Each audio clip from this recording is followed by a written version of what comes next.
Bonjour à tous. Alors aujourd'hui nous allons parler road building. Road building, qu'est-ce que c'est?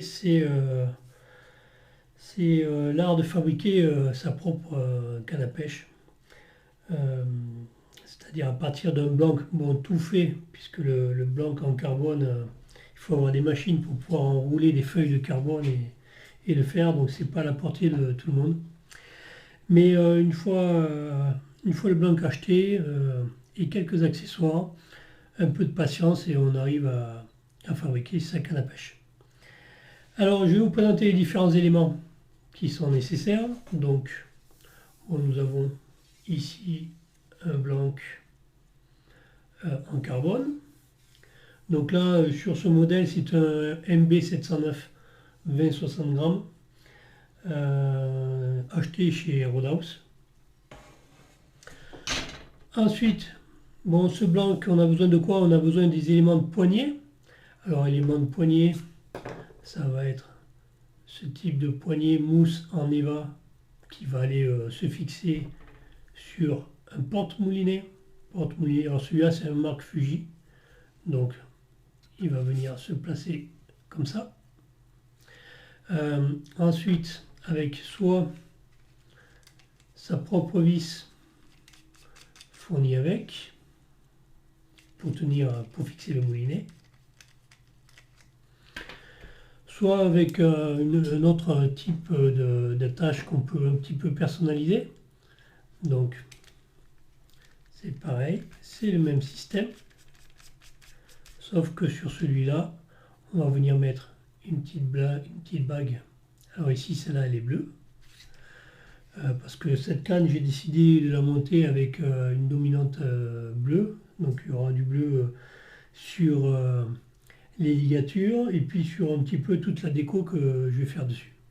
Donc je disais petite bague bleue et pareil une mousse Eva qui vient se fixer dessus. Voilà. Donc on a à peu près, ça c'est les mousses et le porte-moulinet. D'accord? Ensuite, il nous faut un shim. Alors, un shim ou un shime, je ne sais pas comment ils appellent ça. Alors ça c'est une pièce assez rigide qui va se mettre dans le porte-moulinet. Alors celui-là, il va falloir que je le ponce un petit peu parce qu'il est un petit peu trop haut. Mais il se met dans le porte-moulinet, il se colle. Et ensuite, on va rimer tout l'ensemble de manière à l'ajuster au diamètre de la canne. D'accord? Ça, c'est la poignée pour le butt. Enfin, c'est la mousse pour le butt. C'est-à-dire le butt, c'est le cul de la canne. Le tip, c'est le sillon, c'est la pointe du sillon. Et le butt, c'est le cul de la canne. Avec, pareil, un élément décoratif qui sera fixé, au cul de la canne. Je suis obligé de recouper un petit peu là, et puis après il viendra se coller au fond. Voilà. Donc ça c'est les éléments de poignée. Ensuite, bien sûr, on a besoin d'avoir les anneaux. Alors les anneaux, vous les voyez ici. Alors on va quand même de l'anneau le plus gros, qui est quand même assez balèze celui-là. Alors ça c'est des anneaux de la marque Fuji. Tout a été acheté chez Roadhouse. Voilà. Je ferais peut-être venir quelques éléments d'AliExpress parce que faut que je réfléchisse encore comment je vais décorer cette canne. Mais voilà, donc ça c'est du Fuji. Alors pourquoi j'ai pris là, surtout chez Roadhouse, je suis un peu plus confiant au niveau de la qualité. Voilà. Donc ça va des gros anneaux aux anneaux un petit peu plus petits. Et on va jusqu'au tout au plus petit des anneaux. Voilà. Donc cela après, quand on doit les fixer, on s'arrache un petit peu les cheveux. Et puis l'anneau de sillon. Alors l'anneau de sillon, voilà, toujours pareil, Fuji. Lui, il vient se coller, se ligaturer au bout de la canne. Voilà. Bon, ça c'est, on va dire, ce qui est du matériel. Du matériel acheté. Qu'est-ce qu'il faut de plus? Alors, il vous faudra automatiquement un banc à ligaturer. Alors ça c'est un banc fabriqué par moi-même. Enfin, je n'ai pas inventé les plans, hein, je les ai chopés sur internet. Donc avec les porte-bobines. Les porte-bobines fabriquées. Alors je peux mettre deux bobines, une là, une là. Il est fabriqué entièrement en MDF, en bois reconstitué.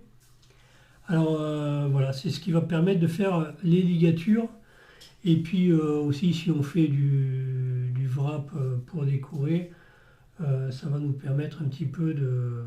Enfin en tout cas, ça va nous permettre que la canne soit bien posée et pouvoir la faire tourner sur elle-même. Voilà. Ici, ça c'est le côté, c'est ma partie moteur.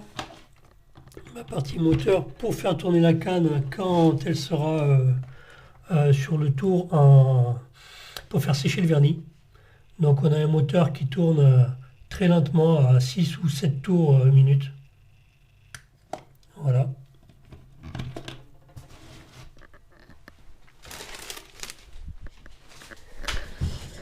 Ensuite, alors, je continue. Nous avons besoin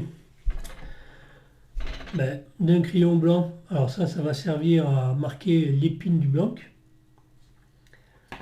On a besoin de cet outil qui permet de bien coller les spires des ligatures les unes contre les autres.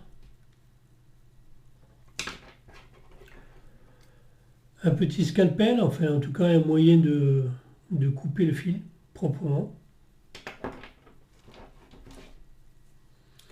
Des pinceaux pour le vernis.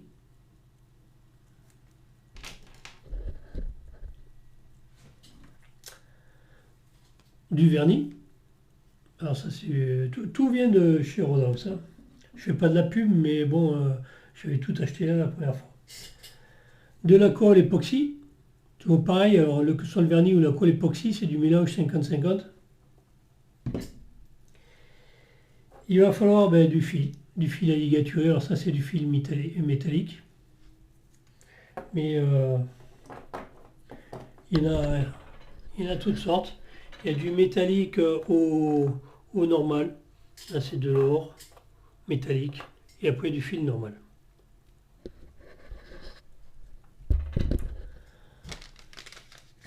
Là c'est une petite lampe à alcool qui permet de débuller. C'est-à-dire quand le vernis a été apposé, il fait souvent des petites bulles. Et le fait avec la flamme on arrive à faire chauffer le vernis de manière à ce que les bulles s'évaporent, enfin s'en aillent. Voilà. Il faut aussi quelques petits bâtons pour pouvoir mélanger le vernis et la colle. Et quelques boîtes, enfin quelques récipients pour pouvoir mélanger le vernis ou la colle. Voilà. Ensuite, pour pouvoir limer l'intérieur des mousses, eh bien, on utilise des limes rondes. Alors, je vais vous en sortir une.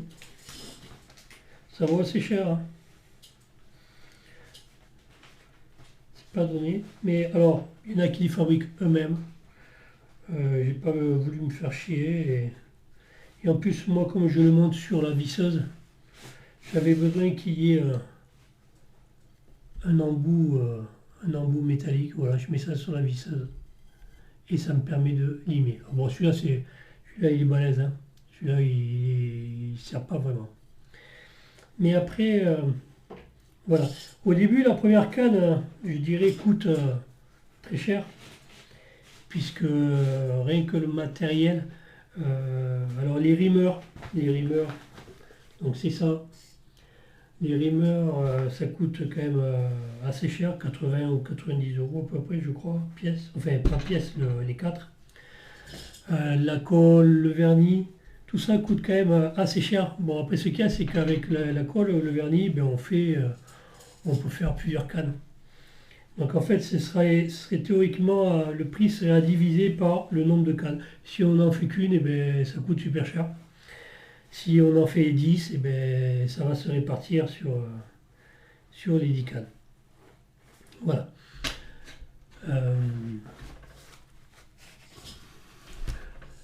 Donc je pense vous avoir parlé un petit peu de tout ce qu'il faut comme matériel. Alors bien sûr, après pour les fioritures, il va y avoir de la peinture, il va y avoir des bagues de couleurs, voilà, plein de choses. Et tout ça, ben, bien sûr, va se rajouter, au prix de l'ensemble. Après, il ne faut pas en faire trop pour pas non plus alourdir la canne, parce qu'on veut quand même avoir des cannes assez légères, mais pas moches non plus, quoi. Voilà, donc prochaine vidéo sera pour la démonstration comment retrouver les pins du blanc. Et puis d'autres vidéos qui suivront tout au long de la fabrication de cette canne-là. Sera au niveau peinture ou wrapping. Et puis voilà, montage des anneaux, tout le processus. Voilà, allez, à la prochaine vidéo. Ciao!